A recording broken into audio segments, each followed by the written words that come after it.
Nice. Well, Mate. hey, Matt, that Are You OK Day, I'll bring it up while we're mentioning it. That was created through Landmark. I'm not sure if you know what Landmark is, but Landmark is a personal growth and development company. It's international.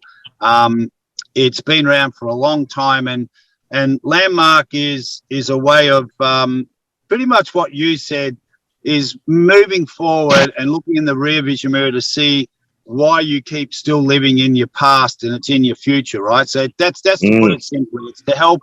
It really, and you don't get cancelled or therapy. A lot of people, when they first hear about Landmark, it's a bit weird. It's a cult. Well, it's not, because I've been involved in it for 6.5 years, and they have a massive amount of programs. They're fantastic. They're all over the world. And the initial program you do is the forum, which goes for 3 days, 10 to 11 hours a day. And you get to just listen and share. You're never told what to do. And you get to understand yourself and how you just said you can make breakthroughs when you clear your past to move forward, right?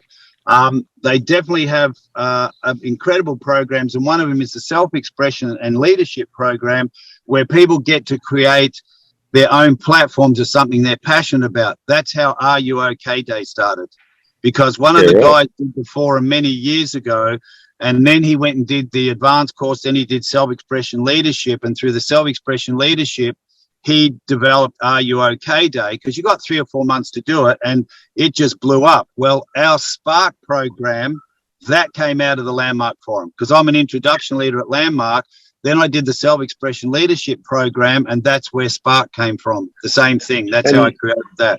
Do you know or know of Royce Trigger Time Hardman, the fellow that walked around Australia with a dog? You know what? I have a He interviewed me the other day, but he had. Well, I'm not sure either, to be honest. But he had something to do with the actual launch of the Are You OK Day in Australia as well, on Australian soil. Yeah, he would have had, because when you do this platform, when you create this, your passion through self-expression leadership, what the idea is, you create it, then you bring everybody else on to run it, and then you step away. So he could have quite easily, Doug was one of 6 people I invited on, and now they run the platform. But I actually think I ran into that guy, because when I was in Australia, I used to do a lot of traveling, and I'm pretty sure I pulled over and talked to that guy, because he was walking. I think he was on the road for about 3 years. He was on the road for.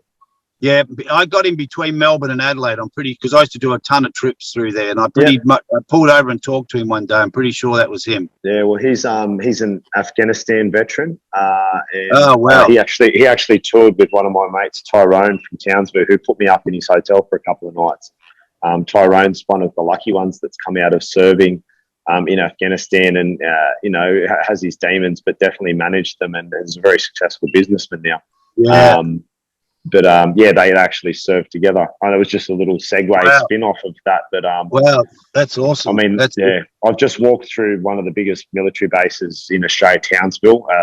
If Doug's not aware, anyone, Australia, Townsville is a massive army military base. And then there's one at Toowoomba as well, which is also an Air Force base. Yeah. Army and Air Force kind of sit together here on land-based bases, and then obviously all the naval bases are usually coastal. And with 27,000 kilometres of coastline in Australia, there's plenty of spots for naval bases. Yeah, it's amazing territory up there. Right. And Matt, look, just for people out there, like a lot of people watch these interviews, and a lot of people are struggling. I mean, and we don't give advice on therapy or anything like that. It's just our own experiences. Like people who really like just struggling with, purpose, or, not understanding what's the meaning of life, why am I, and then things start to build up on them, and everything just seems to be negative. What would you do in that situation? Mate, so look, I've got people reaching out to me in my inbox and in my person, and telling me their deepest, darkest, what's got them, who they've lost, and in graphic detail too. I'm strong enough and healthy enough to accept that, and accept it that it's not my problem.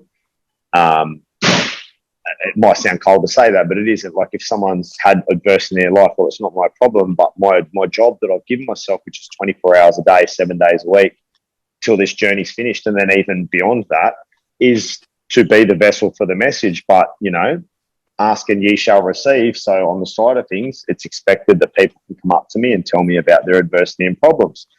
So what I typically say to these people is, so don't let these things that have happened rule you, because if you've lost someone in your life, you can't blame yourself for the personal decision that they've made.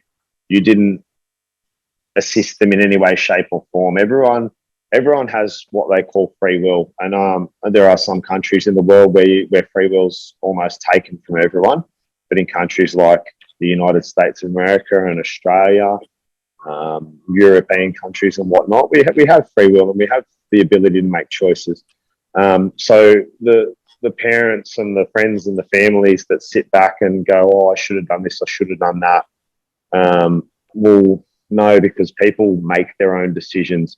What I try and do, and what I am trying to do, is get them before those decisions start to be made. Because I think just through like a life, I'm 41 in February, which isn't far away, to be honest.